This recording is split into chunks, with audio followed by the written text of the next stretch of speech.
Ами не, то си е трудно, самото въдяване на куклата и нали, процеса да му се проследи. Има си, разбира се, трудностите.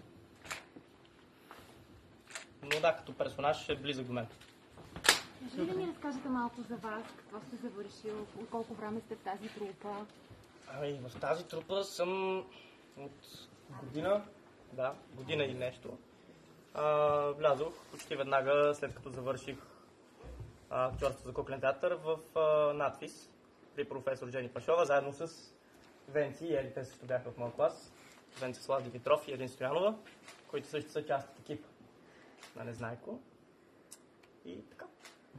Други ваши роли, кои са тук в нашия театър? В театъра може да ме гледате като дракончето в Дракончето с теменужните очи.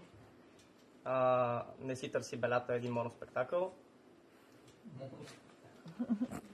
Какво? Къде е смешното?